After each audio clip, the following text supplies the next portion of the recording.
Fundamentals of English Grammar. This is Dr. R.S. Maurya.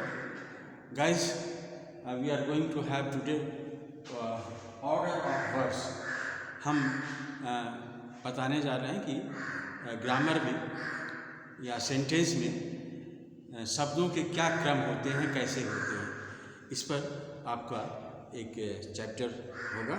Important भी है ये जानना कि ग्रामर में कैसे वर्ड्स अरेंज होते हैं। तो एक तो पहला है कि सब्जेक्ट होता है, वर्ब होता है, ऑब्जेक्ट होता है। जैसे the dog,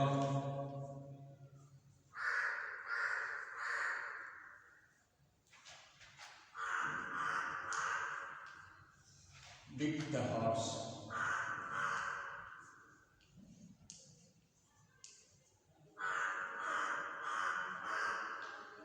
the dog bit the horse। कुत्ते ने जो है किसको काट लिया? घोड़े को काट लिया। तो ये पहला तो ये हो गया कि ये वर्ब हुआ और ये जो है सब्जेक्ट हुआ। तो ये वर्ब के पहले सब्जेक्ट आता है, दिस इज वन। वर्ब के पहले सब्जेक्ट आता है। अब दूसरा में देखना हमें कि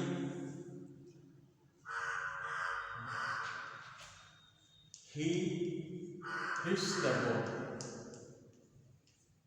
ये ही हिट्स द बॉल। आप देखिए यहाँ पर वर्ब है, यहाँ पर वर्ब है और ये ऑब्जेक्ट है, ये दूसरा क्रम है, ये जो है ऑब्जेक्ट है। तो पहले स्टेज में क्या था कि ये वर्ब के पहले सब्जेक्ट आया और दूसरे में है कि ये वर्ब के बाद ऑब्जेक्ट आया और तीसरे में ये हो सकता है कि ऑब्जेक्ट जो है वो हो सकता है। जैसे he gave me a pen। तो यहाँ पर ये जो है वर्ब हो गया, ये वर्ब हुआ और ये ऑब्जेक्ट हुआ और ये ऑब्जेक्ट ये भी हुआ।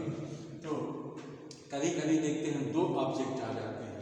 तो दो ऑब्जेक्ट इसको बताया है, कहीं बताया नहीं, फिर से आप सोच सकते हैं कि ही गिव मी ए पेन, इसमें दो ऑब्जेक्ट होता है। ये जो है एक को कहते हैं डायरेक्ट ऑब्जेक्ट, ये डायरेक्ट ऑब्जेक्ट है और ये जो है इनडायरेक्ट।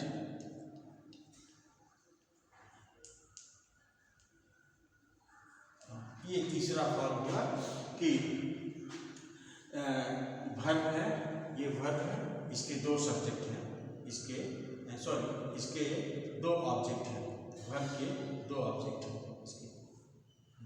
इसके दो ऑब्जेक्ट हैं। तो ये तीसरा हुआ, वर्ब के दो ऑब्जेक्ट हैं। और इसके बाद जो है यस,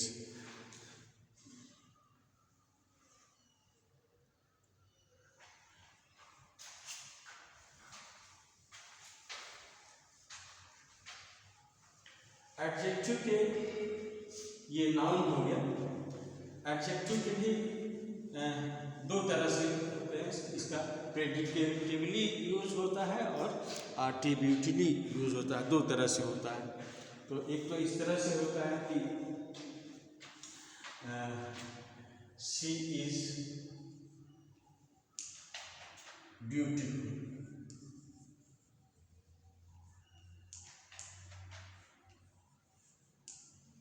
तो ये जो है सी ब्यूटीफुल, सी की विशेषता बतलाता है। तो एडजेक्टिव का प्रयोग यहाँ पर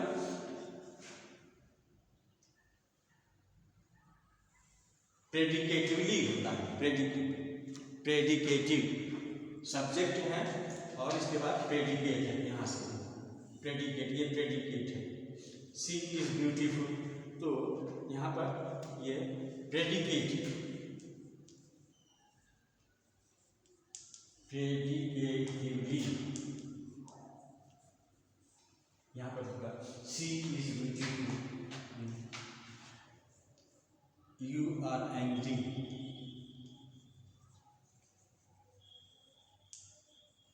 नहीं, ये सब जो है प्रेडिकेटिवली यूज होता है एडजेक्टिव। तो ऐसे एक पोजीशन है।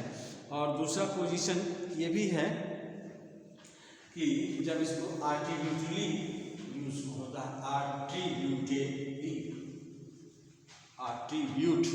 आर्टिब्यूट से ही होता है। जैसे शी इज ए ब्यूटीफुल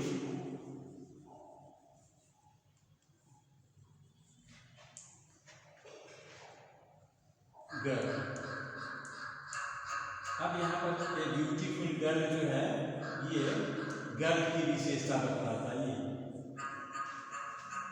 ये आट्रीब्यूट मतलब ये गर्ल की विशेषता बताता है यहाँ पर इसके, इसलिए ये इसके बिल्कुल ठीक आया है। तो इसको एक यूज़ ऐसे भी होता है।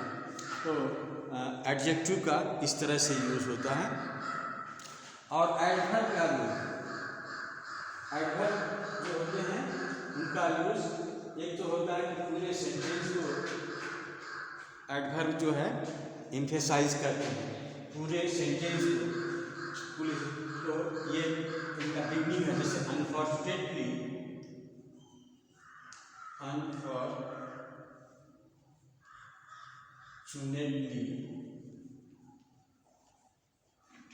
आई वॉज नॉट देयर,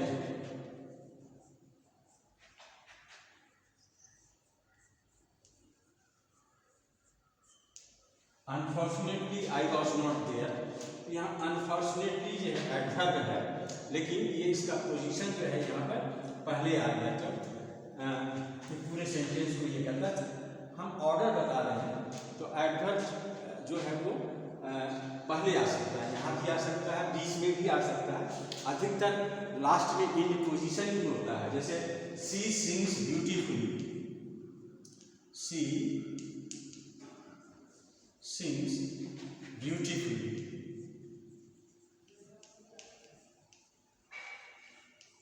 अब ब्यूटीफुली जो है ये एडवर्ब है, इसका पोजीशन इन पोजीशन है, इसको बोलते हैं इन position.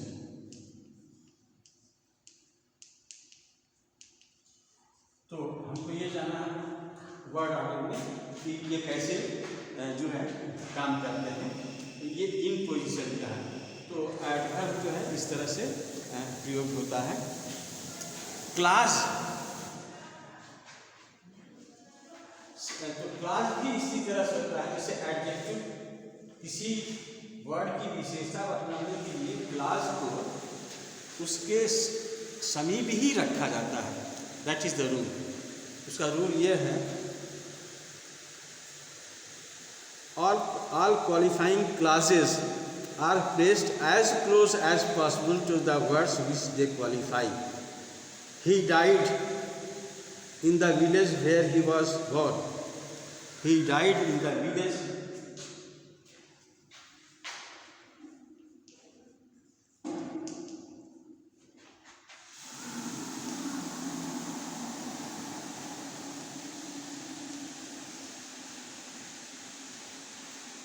where he was born.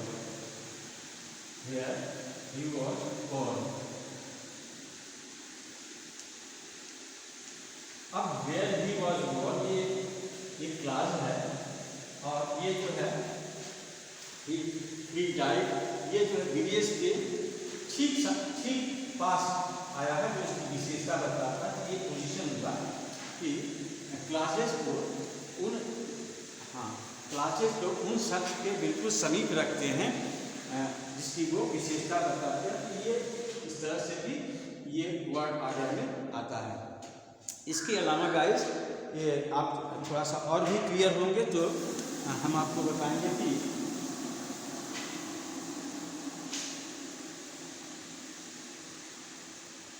Infinitive और ये जो जेरेंड होता है, जेरेंड और इन्फिनिटिव और पार्टिसिपल, इनका भी पोजीशन जानना जरूरी होता है। जैसे जेरेंड जो है वो वर्बल नाउन होता है।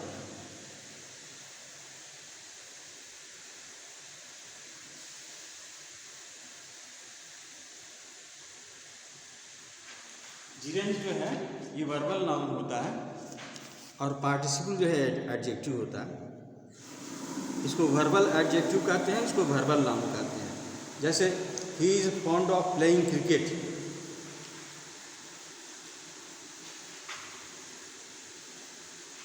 he is fond of playing cricket.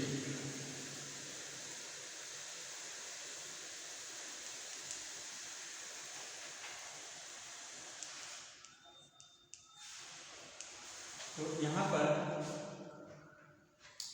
ये क्या हुआ, ये जीरेंड हुआ, फॉन्ड ऑफ प्लेइंग क्रिकेट, और पार्टिसिपल का प्लेइंग क्रिकेट ही gained health. Playing cricket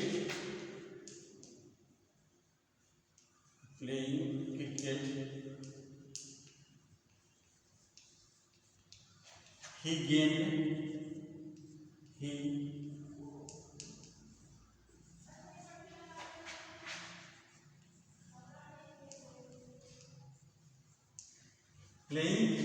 gained health। तो प्लेइंग क्रिकेट, तो ये जेरेंट हुआ पहला वाला, और दूसरा वाला जो है ये पार्टिसिपल हुआ। जैसे सीइंग इज बिलीविंग, ये जीरेंट हुआ।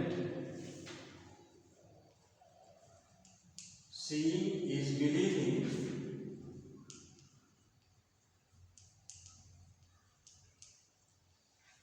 ये जीरेंट हुआ, और सीइंग ही बिलीव,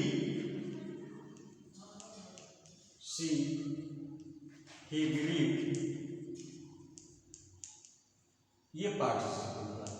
तो एक इस तरह का अंतर आप देख लीजिए, इसका इसमें भी वर्ड ऑर्डर होता है। और एक और आपको एग्जाम्पल दे रहे हैं, आप उसको गेस कीजिए कि ये क्या है। Now I give it. अच्छा, एक और है, जैसे जिसमें कि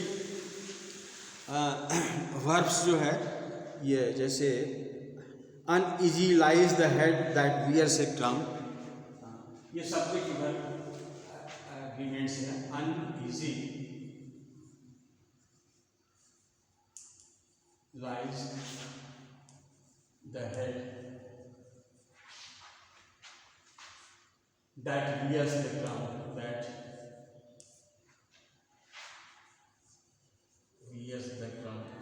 तो एडजेक्टिव ही आता है। जैसे अनइजी जो है ये एडजेक्टिव है, इससे कोई मतलब नहीं। वर्ब जो है इसके अनुसार बनता है, वर्ब जो है इसके अनुसार बनता है। Uneasy lies the head that wears crown. और ऐसे भी सेंटेंस कुछ होते हैं, जैसे मंकीज आई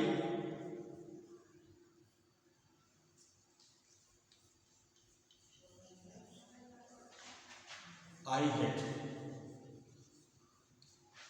ऐसे करके भी monkeys I hate. Unusual sentences, जैसे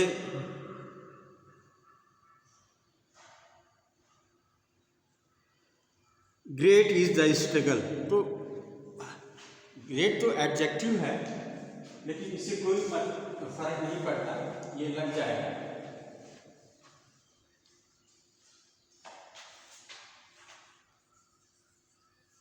ग्रेट इज द स्ट्रगल,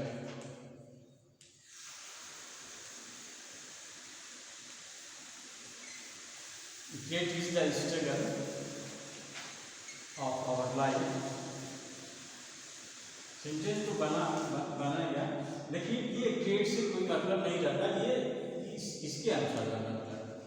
अगर ये प्लूरल हुआ तो यहाँ पे प्लूरल हो जाएगा।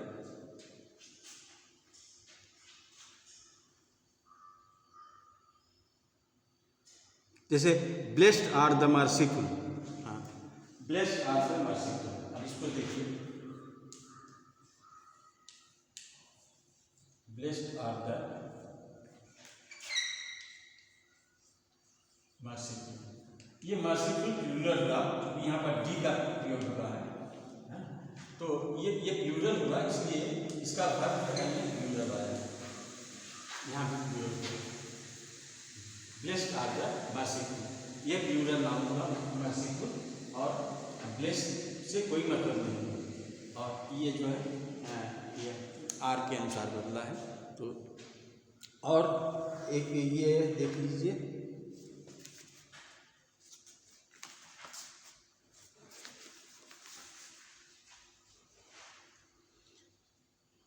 Buying roses is fun.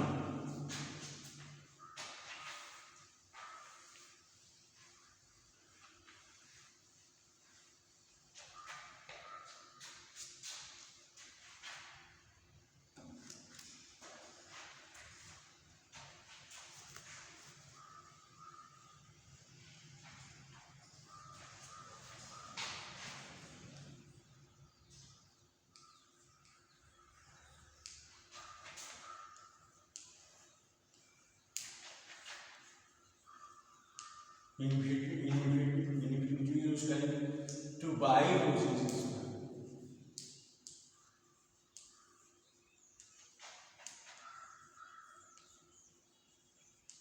तो गाइस ये जो है सब ऑफ द ऑर्डर हमने बताया कि ये ऑर्डर होता है। और सबसे बड़ी चीज़ ये होती है कि सेंटेंस में ये एक भाषा का ऑर्डर जो है वो दूसरे भाषा से नहीं मिलता है। एक लिंग्विस्टिक्स के अनुसार ये मैं पढ़ देता हूँ। हॉकेट बहुत फेमस लिंग्विस्ट हैं, वो कहते हैं कि सेंटेंस जो है वो a sentence is a grammatical form which is not continuation with the any other grammatical form. A sentence is a grammatical form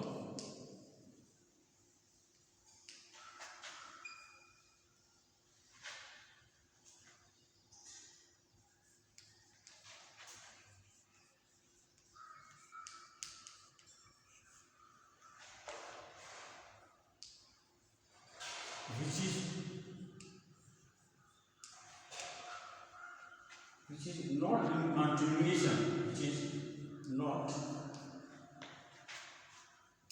in continuation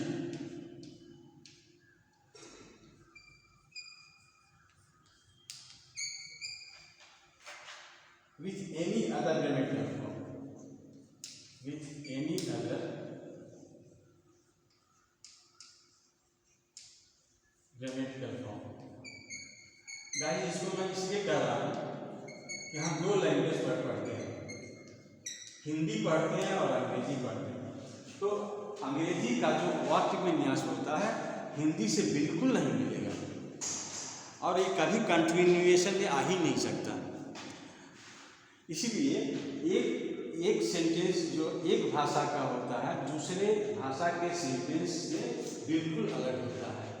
तो वाक्य विन्यास जो है एक भाषा का दूसरे से बिल्कुल अलग होता है और कभी कंटिन्यूएशन में नहीं आ सकता। इसलिए हमें हिंदी को अंग्रेजी जैसा पढ़ना या और अंग्रेजी को हिंदी जैसा पढ़ने की कभी गलती न करें या उस ढंग से सेट करने की कभी कोशिश नहीं। हर का अलग अलग जो है मीनिंग होता है सेंटेंस स्ट्रक्चर का।